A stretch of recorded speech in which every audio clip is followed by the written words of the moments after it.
ওকে, এবার একটা বিষয় তুমি তোমার কথার মধ্যে থেকে আমরা জানতে পারলাম যে এক্সচেঞ্জ, রাইট। এই এক্সচেঞ্জ ব্যাপারটা কি, যে এক্সচেঞ্জ আর ইন্ডিয়াতে বা ইন্টারন্যাশনালি কোন এক্সচেঞ্জগুলো সব থেকে বেশি ট্রাস্টেড আর কি? তুমি যদি একটু ওকে, এই বিষয়গুলোকে একটু তো উল্লেখ দাদা করো। আমরা যদি এক্সচেঞ্জের বাংলা মিনিংস দেখি, তো এক্সচেঞ্জের মানে সহজভাবে বলতে গেলে আদান প্রদান করা।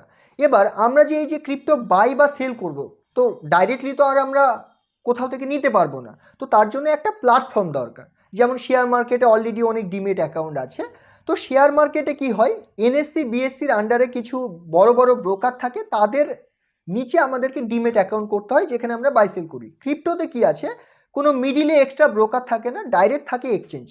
সেই এক্সচেঞ্জে কয়েনগুলো লিস্ট হয়, সেখানে আমরা আমাদের কেওয়াইসি করে নেই। আর কেওয়াইসি করে নেবার পর আমরা ক্রিপ্টো বাই করতে পারি, সেল করতে পারি, আর যা প্রফিট হবে সেটা কামাতে পারি। তো এটাই হচ্ছে মেনলি এক্সচেঞ্জ, যেখানে আপনি ক্রিপ্টো বাই বা সেল করতে পারবেন। এবার যদি বলি কোন এক্সচেঞ্জগুলো ভালো, তো মেনলি আমার মতে সেই এক্সচেঞ্জগুলোকে ভালো বলা যেতে পারে যেগুলিতে ভালো সার্ভিস। কারণ আমরা সার্ভিস যদি ভালো না পাই, সাপোর্ট সিস্টেম ভালো না পাই, আজকের দিনে নতুন কেউ মার্কেটে এসেছে, সে কোথাও আটকে গেছে, তো তাদের টিম বা সেখানে যদি সাপোর্ট থাকে ভালো, সেগুলোকে আমি পার্সোনালি ভালো মনে করি। এবং যাদের ব্যাকআপ ফান্ড আছে, কারণ আমরা জানি টেকনোলজির অনেক সময় হ্যাকিং হয়, তো সেখানে আমাদের টাকা ফেসে গেলে মুশকিল। তো যাদের ফান্ড ব্যাকআপে অনেক আছে, তারা কিন্তু উইথড্রল আমাদের অফ করবে না কখনো। তারা যে কোনো ইস্যু হলে 3-4 ঘন্টার মধ্যে আমাদের উইথড্র করে দেবে, আমরা চাইলে এনি টাইম উইথড্র করে নিতে পারবো।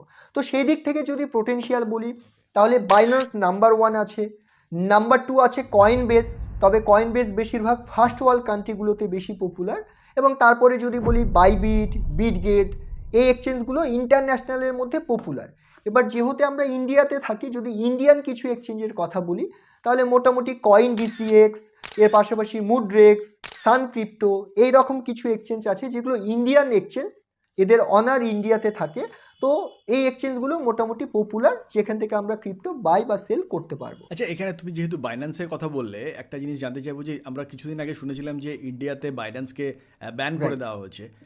তো প্রথমত এখানে একটা প্রশ্ন এসে যায় যে ক্রিপ্টো কারেন্সি কি ইন্ডিয়া বা বিভিন্ন দেশে কি এটা লিগ্যাল?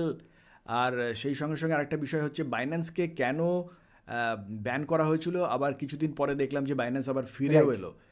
এই বিষয়গুলো তুমি একটুখানি বলো, যে তাহলে হবে কি আমাদের অবশ্যই। দর্শকদের যারা ইনভেস্ট করতে চান আর কি, আমি বলছি না যে কেউ ইনভেস্ট করুন এখানে, কিন্তু যদি কেউ ইন্টারেস্টেড হন অবশ্যই আরও ডিটেল ইনফরমেশন কালেক্ট করে তবেই এখানে অবশ্যই। ইনভেস্ট করবেন। অন্যথায় এই ভিডিওটা দেখে আমি কখনোই বলবো না যে আপনি এই ভিডিওটা দেখেই একটা ডিসিশন নিয়ে ফেলুন। তবে আমরা একটা বিগিনার ফ্রেন্ডলি একটা ভিডিও তৈরি করবার কথা ভাবছি, সেই জন্যই কিন্তু এই পডকাস্টটা। আপনি যদি এই বিষয়ে ইন্টারেস্টেড থাকেন, নিশ্চিতভাবে আজকের এই ভিডিও থেকে আপনি প্রচুর ইনফরমেশন পেয়ে যাবেন। একজন বিগিনার হিসাবে আপনার ইনভেস্টমেন্টের জার্নিকে কিন্তু এই ভিডিও অনেক সহজ করে তুলবে।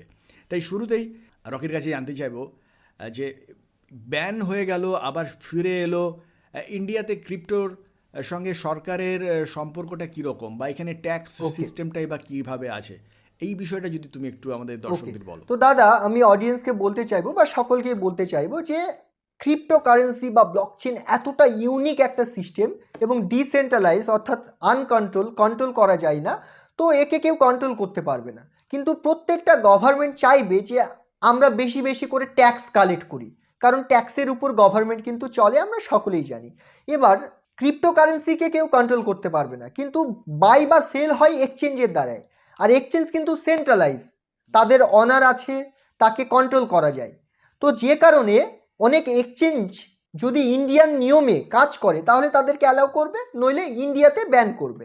এটাই গভর্নমেন্টের টার্গেট। এবার ইন্ডিয়াতে কি গভর্নমেন্ট চাইছে, তার 2-3টে ব্যাপার আছে। আজকের ডেটে অনেক বিদেশি কোম্পানিগুলো আসে, তারা বিভিন্নভাবে স্ক্যাম করে, এবং তারপর তাদের কোনো কমপ্লেন রেজিস্টার করা যায় না, কারণ তাদের অফিস ইন্ডিয়াতেই নেই। তো গভর্নমেন্ট চাইছে যে ক্রিপ্টোকারেন্সিতে যে কোনো এক্সচেঞ্জ কাজ করুক, কোনো প্রবলেম নেই, কিন্তু তাদের অফিস অবশ্যই ইন্ডিয়াতে থাকা চাই। দুবাই বা অন্য কোনো দেশে থাকলে হবে না, ইন্ডিয়াতে অবশ্যই থাকা চাই। তো ইনিশিয়ালি বাইন্যান্স বা কোনো এক্সচেঞ্জেরই অফিস ইন্ডিয়াতে ছিল না, যে কারণে সোলো ব্যান করা হয়েছিল। অর্থাৎ সব কিছুই হতো, শুধু নতুন করে ডাউনলোড হতো না, পুরনো লোকের জন্য সব চলতো। দ্বিতীয় যদি কারণ বলি, আজকে ডেটে গভর্নমেন্ট ট্যাক্স চাই। ট্যাক্স চাইবে, অবশ্যই এটাই স্বাভাবিক। এবার যেটা ব্যাপার হচ্ছে, প্রত্যেকটা এক্সচেঞ্জকে বলা হয়েছিল যে লাস্ট 4-5 বছরে যারা এই এক্সচেঞ্জগুলোকে ইউজ করেছে তারা কত টাকা বাই করেছে, সেল করেছে, এই যে ডেটা, এই ডেটাটা গভর্নমেন্টকে দেওয়া হোক, কারণ গভর্নমেন্ট এটাকে চেক করবে কোনো ফ্রড হচ্ছে কি না, এবং এর পাশাপাশি ব্ল্যাক মানি বা আদার্স কোনো ট্রানজ্যাকশন এগুলো বোঝার জন্য, এবং এর পাশাপাশি গভর্নমেন্ট সঠিকভাবে ট্যাক্স কালেক্ট করতে পারবে এই কারণে।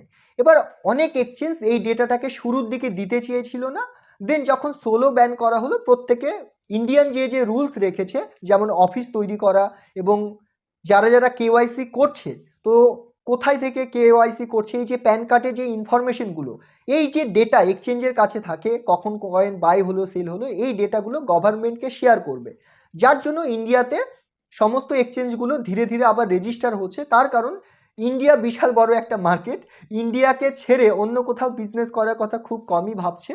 সো বাইন্যান্স, বাইবিট, কুকয়েন এরা কিন্তু অলরেডি ইন্টারন্যাশনাল এক্সচেঞ্জ, বাট ইন্ডিয়াতে রেজিস্টার্ড, এবং অলরেডি ইন্ডিয়ান কিছু এক্সচেঞ্জ আছে, যেমন বললাম সান ক্রিপ্টো, কয়েন ডিসিএক্স, এরা অলরেডি রেজিস্টার্ড।